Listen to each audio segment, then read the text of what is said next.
So guys, for this specific look, the bleach bypass look, we want to go into the Ikari project on the third clip. That one, I think it's the more accurate one to let you understand how the bleach bypass works and how it affects the whole image.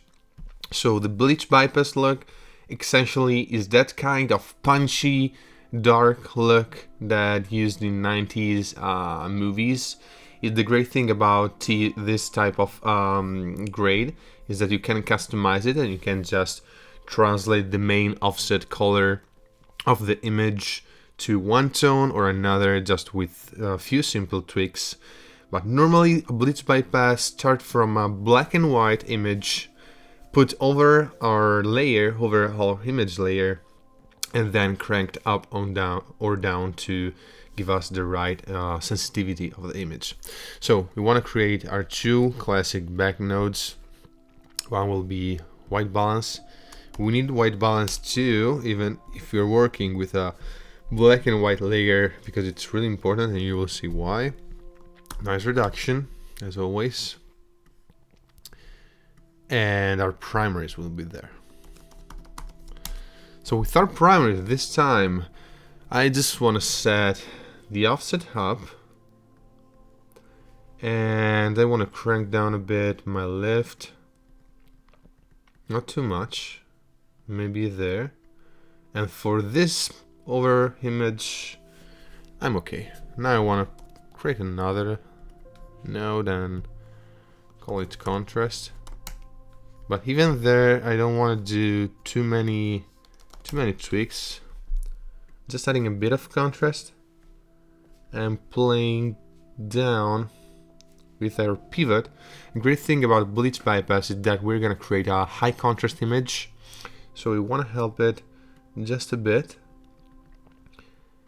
And before after, I want to put the key output right there. That's great. Then I'm gonna go into my log, and so node label, and on my log wheel I just want to affect my blacks, and just a bit. I want to crank the shadows down of a touch like this, or even -2. That's great. And now I'm ready to create my look. So we want to create the main, layer, the main background layer, or the main top layer of our bleach bypass with black and white node. So I'm gonna create that and call it black and white bleach bypass. And we don't want to make that desaturating our image, but we want to go there on our RGB channel, or better on RGB mixer, and set our main image to monochrome. That's the greatest way to set your image to the best starting point if you want to work with black and white. And we want to also play with the RGB input or output. Doing so will be stressing the image input or output channels. But remind that if we are with a 10-bit image, we can work, quite a lot with that. But if you are with an 8-bit image, you don't want to play too much with this, because it's gonna stress your image a lot. By the way, if you are with a raw image or a 10-bit image, it's fine. I usually do that to find my perfect fine tune. And for this particular project, I want to, have really deep blacks on this black and white. So I want to create that kind of difference between my subjects and the overall background.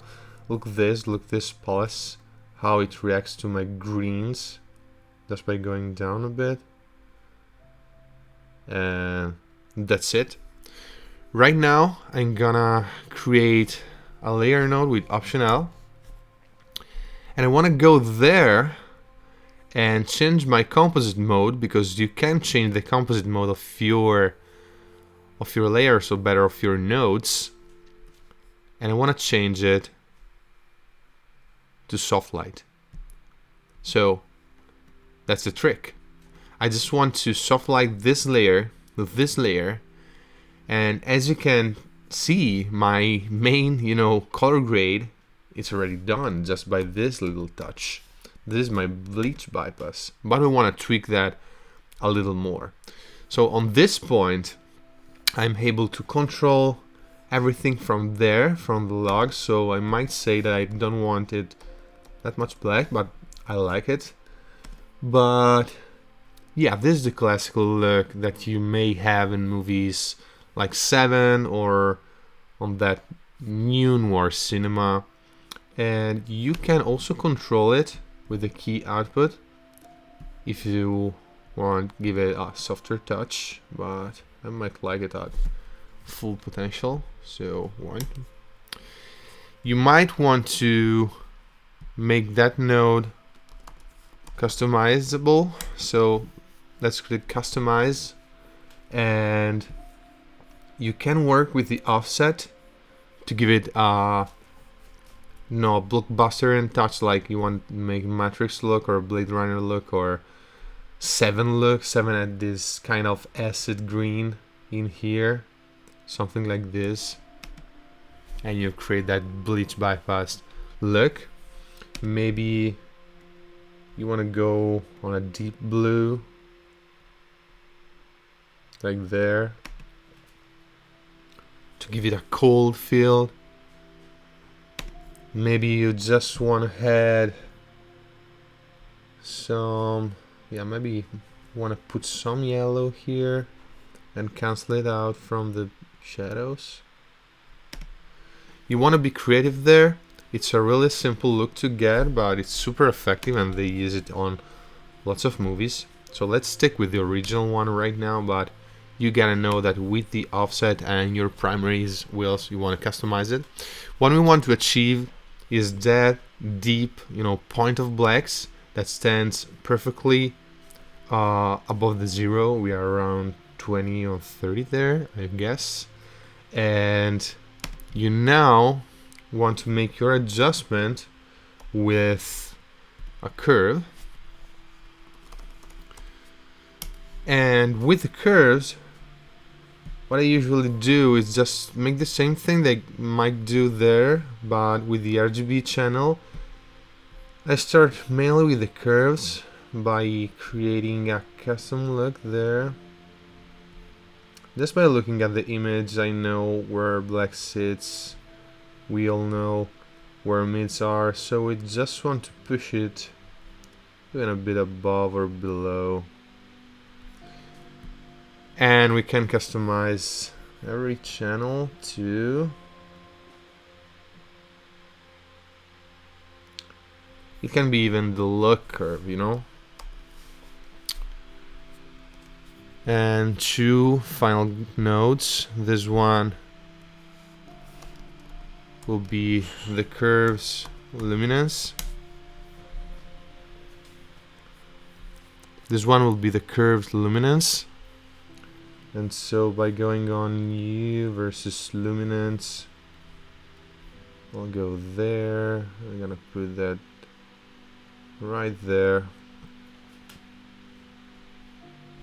And I might want to push this far just a bit up. And obviously, as a final touch, film grain. So, film grain. If you want to create a really, great 7 look, you want to have some deep grain. So, grain.